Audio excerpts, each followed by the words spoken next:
L'encyclie des secrets de l'éternité par Guy Lefebvre de la Bauderie à très haut et très illustre prince Monseigneur le duc d'Alençon, frère du roi très chrétien Charles IX, en Anvers de l'imprimerie de Christophe le Plantin, imprimeur du roi catholique, 1570. La Galliade ou de la révolution des arts et sciences par Guy Lefebvre de la Bauderie, secrétaire de Monseigneur et son interprète aux langues pérégrines, à Monseigneur fils de France, frère unique du roi. À Paris, chez Guillaume Chaudière, rue Saint-Jacques, à l'enseigne du Temps et de l'Homme sauvage, 1578. Le bel art d'imprimer. Les antiques du doigt ont écrit sur la cendre, puis de couteaux gravés écorce d'arbrisseaux, puis les pierres du fer, les feuilles de pinceau, depuis le diamant sur le plomb vint s'étendre, de canne par après sur le parchemin tendre, puis de plumes en papier, fait de linge et drapeau, ou en table de cire, ou en cédrin tableau, où le style et poinçon font nos dessins entendre. Mais la cendre, l'écorce et feuilles de laurier, les pierres et le plomb, parchemin et papier, tableaux de cèdre et buis et tablettes de cire, ont à la fin cédé au bel art d'imprimer. Qui peut à tout jamais votre gloire animer, mieux qu'en bronze ou métal, qu'en marbre ou en porphyre? Sur l'anagrammatisme du nom de Sire Christophe Plantin, premier imprimeur du roi catholique. Comme la main a toute chose dextre, et l'instrument de tous les instruments, ainsi des arts et des vieux monuments, l'art d'imprimer, art des arts, on voit être.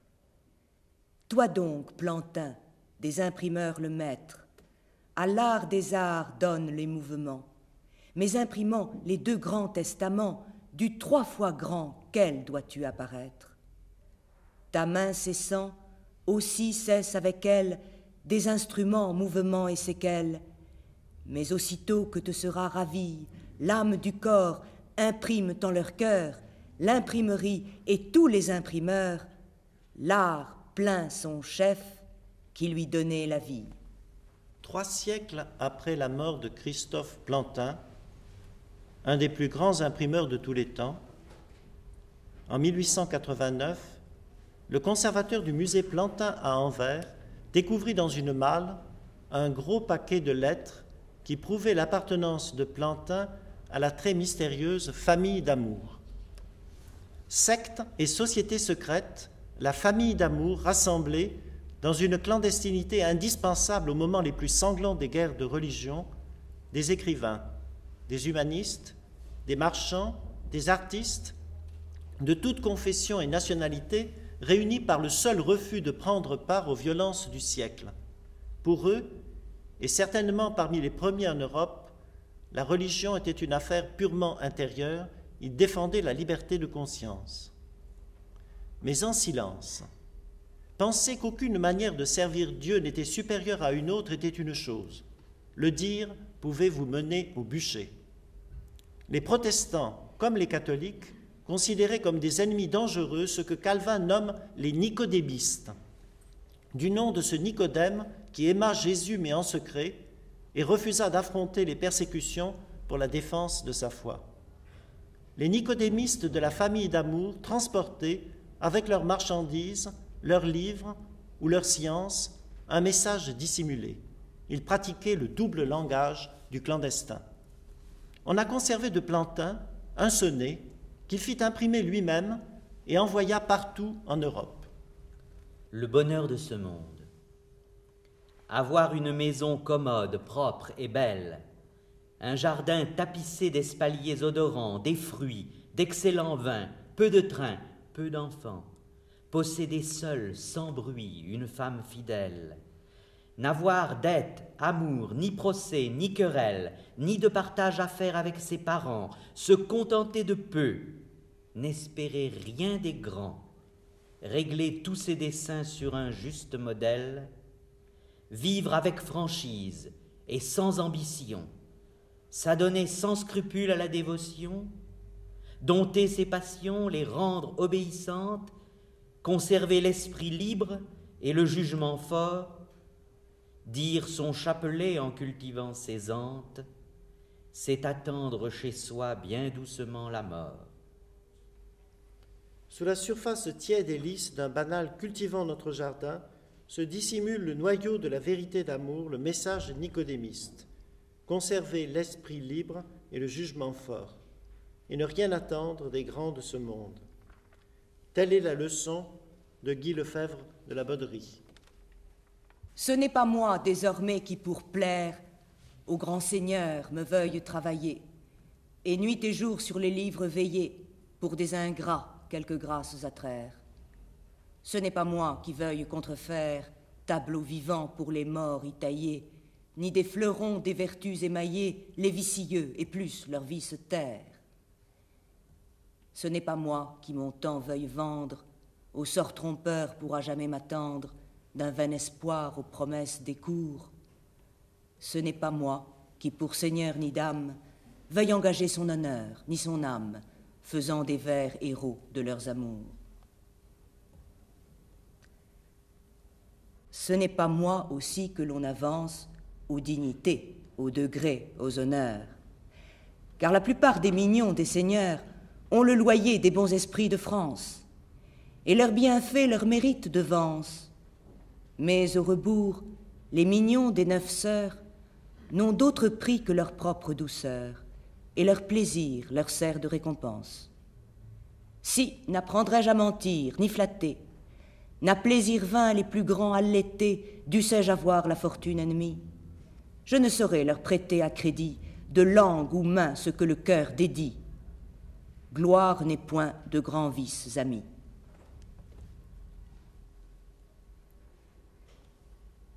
Quand le soleil, qui est le roi des cieux, est parvenu au bout de sa carrière, et au sommet qui lui sert de barrière, d'où lui le char de l'ours radieux, ah donc il va d'un pas plus aux cieux, que trop hâtif il ne tombe en arrière, comme son fils qui obtint de prière de faire un saut par trop pernicieux.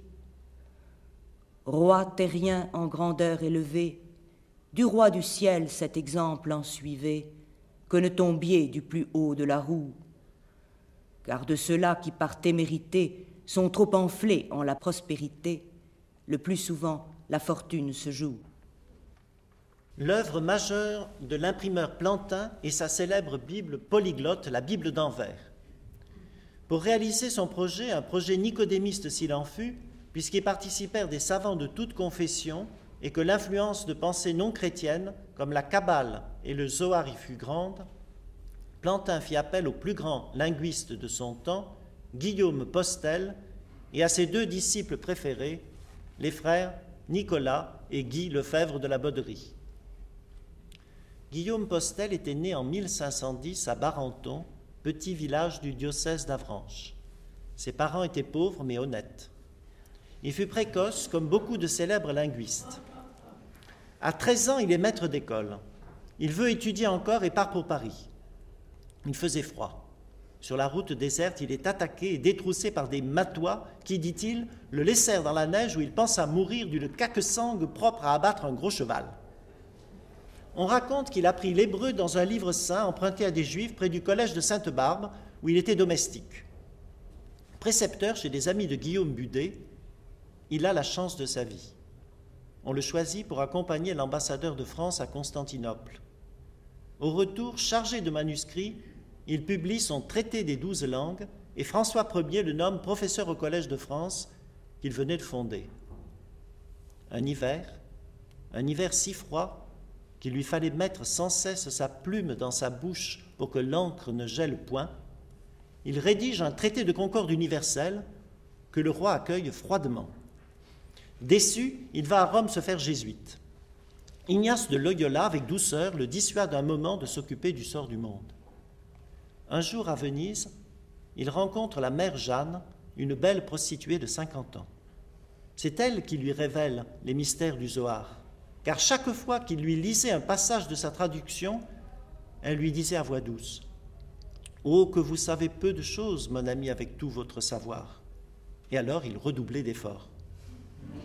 Fils et amant de la mère Jeanne, il travaille infiniment. Il conçoit le projet de la Bible polyglotte, étape nécessaire à la réalisation de l'harmonie du monde. La mère Jeanne meurt et Postel subit alors ce qu'il appelle l'immutation. Il reçoit la mère Jeanne en survêtement, c'est son propre terme, qui fait de lui qu'un restitué, fils de l'Ève nouvelle. Il ne peut pas s'arrêter d'écrire. Il est frappé de tachygraphie, il devient un veloce scrivetoste. Le Talmud, la Kabbale, le Zohar, la révélation d'Hermès Trismégiste n'ont plus de secret pour lui. Il voit de plus en plus de sens dans chaque mot des textes sacrés. Le sens, dit-il, me saute à la figure depuis la page. L'Inquisition n'aime pas beaucoup l'expression publique de ses convictions. Mais saint Ignace le sauve, on le place dans un couvent en Normandie, d'où parfois il s'échappe pour venir à Paris prêcher à la porte des églises. Ainsi Postel ne put pas venir lui-même à Anvers, diriger la mise en œuvre de la Bible polyglotte, mais il dépêcha à Plantin ses deux meilleurs disciples, les frères Nicolas et Guy Lefebvre de la Bauderie. À l'esprit de feu de bonne mémoire Jean Picus, jadis comte de Concorde et de la Mirande, Pic de la Mirandole. Tout ainsi qu'en la pierre enchâssée en l'anneau, on voit un grand colosse ou une grande masse, dont l'ombre raccourcie en un point se compasse, quoique la pierre soit un bien petit rondeau. Et comme on voit encore que dans chaque œil gémeaux, lui tout le demi-rond du grand ciel qui embrasse le feu, l'air et la mer avec la terre basse, et ce qui meut en feu en l'air la terre et l'eau. Ainsi, au petit rond de ton âme très grande, admirable phénix, comte de la Mirande, en vivant, tu compris tout ce que peut comprendre le monde élémentaire et le monde des cieux, le monde intelligible et du grand Dieu des dieux, l'esprit qui les esprits de ton cœur fit étendre.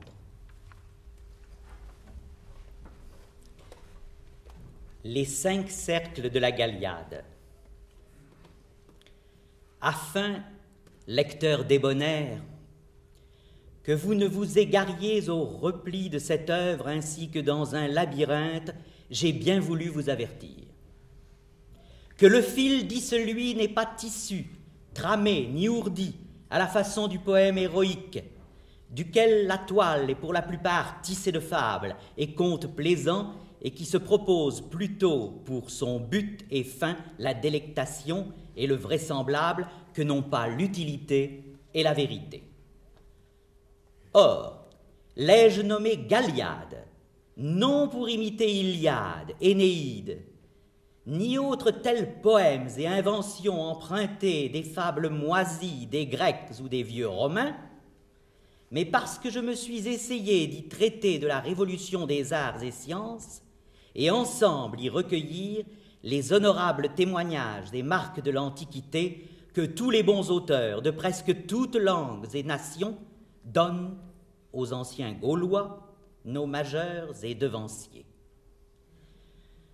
J'emprunte l'étymologie et déduction de Galliade du verbe hébreu galal, qui signifie déployer et retourner. Et j'ai divisé et distingué l'œuvre entière en 5 cercles, au repli desquels j'ai mis peine d'encercler brièvement l'origine, progrès et perfection qu'ont acquis les bonnes lettres au cours des siècles presque par tout le rond de la terre et nommément de notre Gaule. Le premier cercle contient sommairement le département de la terre habitable. Au second cercle, je traite de l'architecture, brièvement. Au cercle tiers, je discours particulièrement du savoir admirable de nos druides en la connaissance de toute discipline, jusqu'au sommet et suprême de quoi est la magie naturelle et faculté de prévoir les choses à venir. Au 4e cercle, j'ai traité de la musique et harmonie, tant du monde archétype, céleste et élémentaire, que celle de l'homme ou du petit monde et des merveilleux effets qu'elle produit. Finalement, au 5e et dernier, j'ai traité de la poésie, laquelle, bien que je l'ai mise entre les arts et sciences, semble toutefois être plutôt une sainte fureur et élévation d'esprit que non pas une doctrine acquise par industrie et puissance humaine. Des nombres. Et puis, qui connaîtrait les nombres véritables, tant du père que non-père, tant nombreux que nombrables, si les principaux points, dès la nativité, n'étaient dedans l'esprit, l'esprit seule unité. Vu qu'il n'est rien en tout de plus simple nature qu'un nombre, exempt de corps, d'odeur, goût et peinture, et vu qu'il n'y a chose en ce rond accompli qui sont lieux nés en nombre et par le nombre empli. Les nombres ne sont point forts avec la matière, mais on les peut tirer qu'elle demeure entière, entière par dedans, entière par dehors, comme or tu disais de l'écorce des corps. Si faut-il toutefois que les choses ombrées coulent au sens fumeux avant qu'être nombrées. Que dirait plus? En trois consiste tout le monde, en longueur, en largeur et en hauteur profonde. Donc il apparaît bien que tous les nombres pleins, dès la naissance, sont dedans notre âme peints, comme le sont aussi les paroles pensées qui sous la vive voix, après, sont énoncées. Mais d'où vient qu'à nombrer la terre je m'amuse, moi le nombre du ciel? Vu que dans Syracuse fleurit jadis l'ouvrier tant subtil et savant qui fit de cristallin l'autre monde mouvant, lequel a démontré par science admirable que s'il était un mont massif de grains de sable, en sa proportion égale au firmament, on pourrait toutefois l'égaler aisément par nombre exprimé. Tellement que cet homme n'a seulement nombré une pareille somme, mais l'a multipliée en outre par son art de 100 000 millions de 1000 milliards. Pour ceux, les nombres nus d'essence toute pleine, plus simples que tout corps, voire que l'ombre vaine, ne sont perçus des yeux, ni de l'air pénétrant sous la taie du cerveau et par l'oreille entrant. Ils sont donc en l'esprit qui les contient ensemble, car le temps ne reçoit que ce qui lui ressemble. Or, l'esprit est d'ailleurs, partant une raison, entretient des esprits la force et la liaison, et commence par soi, se perpétue en elle, et en elle finit, à jamais éternel.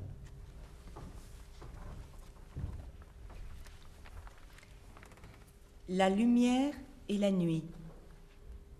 Le grand flambeau des cieux qui en toute saison, tournoyant tout le rond en continue affaire, illumine toujours la moitié de la sphère, quand il monte ou descend l'un ou l'autre horizon, est figure du jour qui donne la raison des raisons, éternelle et première, surgeon inépuisé de splendeur et lumière, qui des esprits luisants tire la liaison, mais la hideuse nuit, ou l'ombre de la terre, qui sur le globe noir s'épand et toujours erre, de l'esprit ténébreux qui la lumière fuit, est la figure vraie et les âmes coupables, qui du clair jour de Dieu noir sont incapables, errent avec lui en éternelle nuit.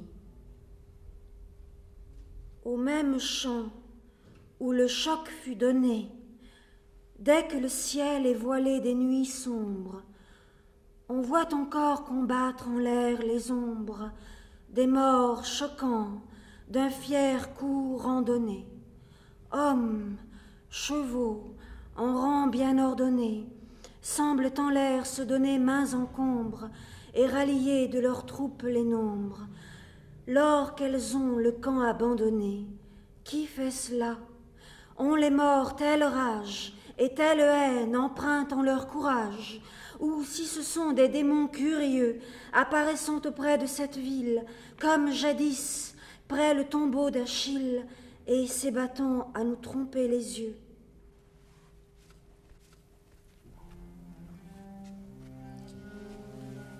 Chante, chantre, chantez du grand Dieu les louanges, accordez vos beaux chants aux saints hymnes des anges. Gloire soit est-ce au lieu, à l'unique bonté, paix en terre aux humains de bonne volonté.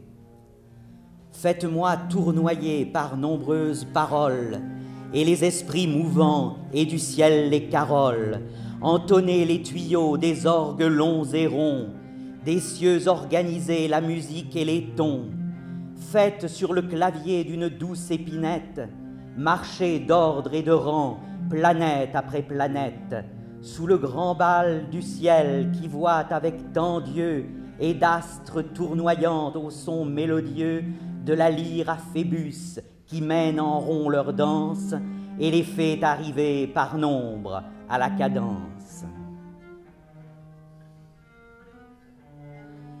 Ainsi comme David sous sa harpe conduit le soleil du soleil, le ciel du ciel qui luit, la lune de la lune et les signes des signes, et des astres brillants, les astres plus insignes, alors qu'en la minuit, l'Aquilon excité sonne dedans sa harpe en la sainte cité.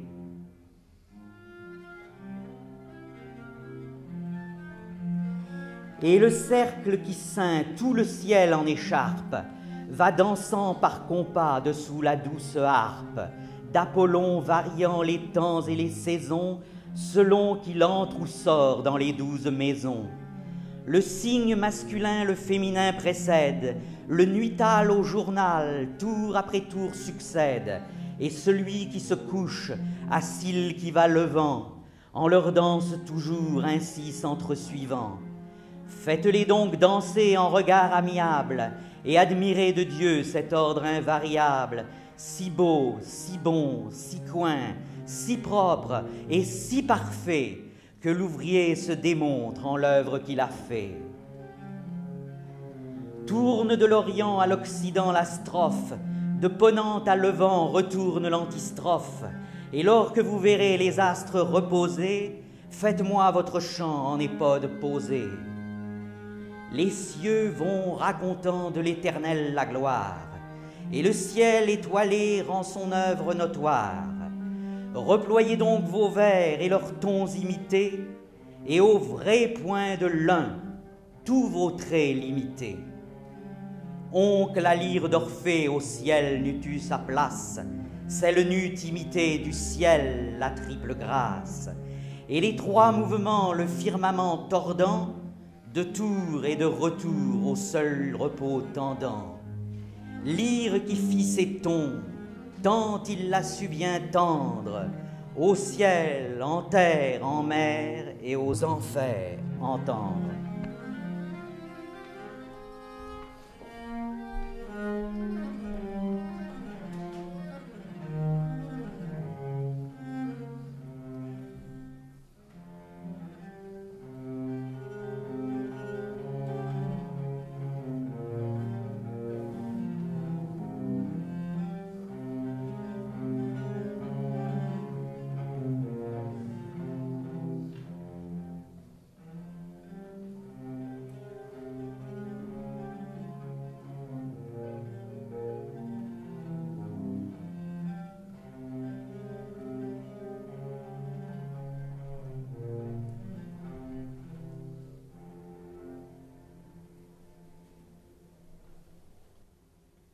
Soleil du soleil. Aux naturalistes et mécréants. Comme le beau soleil de surgeon pérennel, dardant son ray subtil pénètre une verrière, sans le verre cassé et sans que sa lumière il retranche d'avec son pur rayon isnel. Ainsi nous envoya Dieu le Père éternel, son verbe et sa splendeur dedans la Vierge entière, sans fendre son cristal ni rompre sa barrière, et sans se séparer du surgeon paternel. Vous qui ne donnez foi à la Sainte Écriture, remarquez ce mystère au livre de nature. Ouvrez les yeux de l'âme afin d'apercevoir le soleil du soleil qui dans les cœurs veut naître, et n'attribuez plus au serviteur qu'au maître puissant doit être Sylle, qui donne à tous pouvoir. De la conception de la Vierge. L'ailé Pégase, un jour fendant le ciel, frappa du pied une roche hautaine, qui produisit la plus claire fontaine sur qui jamais éclaira le grand œil. Son eau, qui est plus douce que le miel, ne prit son cours dedans la terre pleine d'un air épais, d'une vapeur vilaine, mais simplement en ce grand caillou vieil. Ni chaud, ni froid ne la tarit, ni glace. Son pur cristal roule en sa pure trace. Prince du puits, Anne et la roche élue, le beau Pégase et le très saint esprit, qui mit au jour la mère à Jésus-Christ, source sacrée, en pureté conçue. Autoportrait à Monsieur Després, parisien. Mon Després, si je suis d'esprit pesant et sombre, si je suis taciturne et songeard quelquefois, comme si un démon m'avait humé la voix au trou trophonien plein de nuages et d'ombres, sache que c'est le corps qui me gêne et m'encombre. Et le travail oiseux où souvent tu me vois m'a rendu solitaire à la ville et au bois pour toujours remirer le principe du nombre. Les raies de ma pensée, autrefois écartées, à voir objets divers, sont tellement arrêtés et clos au pavillon où se loge ma fée que je n'en saurais plus mon nuage brisé, ni fort à un seul point en tout le rond visé, car, bon gré, maugré moi, toujours, l'un guide Orphée.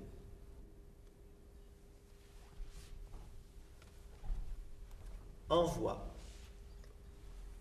Ô gentil ver qui va filant la soie et qui te fait de ta riche toison autour de toi une belle cloison où tu te tiens sans qu'aucun œil te voie, puis papillon tu prends une autre voie et vers le ciel ton antique maison à elle d'or en la prime saison va revolant remplie d'heures et de joie.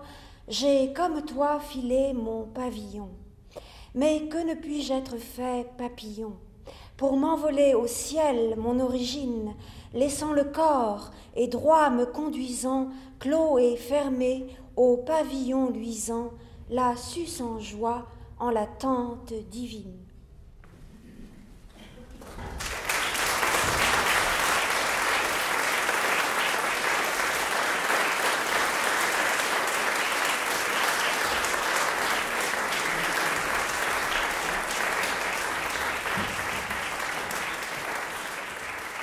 Louis Gallo de Chasteil, présenté par Florence Delay.